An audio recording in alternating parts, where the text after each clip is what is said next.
My son predicted my death. The doctor called it auditory processing lag. He explained it gently like he was talking about a loose wire instead of my son's brain.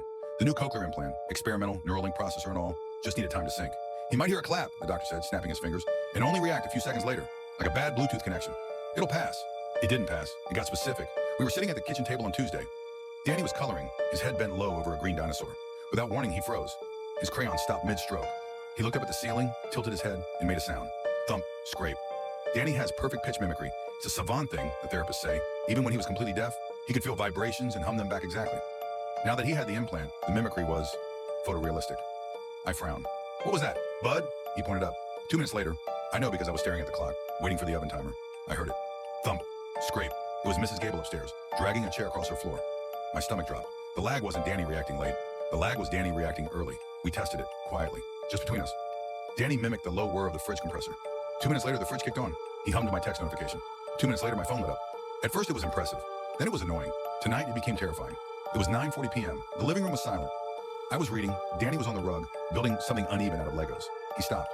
The red brick slipped from his fingers. His shoulders crept up toward his ears. Then he made a sound I had never heard before. A sharp, shattering crack, followed by a wet, heavy thud, like a melon dropped onto concrete. Silence. Then Danny screamed. But it wasn't his scream. He opened his mouth, and my voice came out, raw, high, terrified. No, please, God, no! Hearing myself like that made my skin crawl. Then another sound, chunk, chunk, chunk, a rhythmic, wet squelch.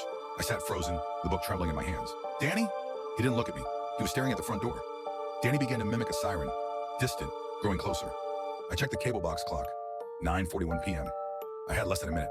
I stood up, heart slamming against my ribs. I didn't know what the crack was, or the thud, but I knew the scream belonged to me. We're leaving, I said, grabbing his arm. Now! He wouldn't move. He felt heavy, like dead weight. He looked up at me, eyes wide and empty, and made one last sound. Click, clack, a shotgun slide. My shotgun, the Mossberg, locked in the garage safe. A combination only I know. Then I heard the garage door opener hum. Not from Danny, from the garage. The clock flipped to 9:42 p.m. The handle on the garage door began to turn. Danny covered his ears and squeezed his eyes shut. He didn't want to hear it again. Click, clack.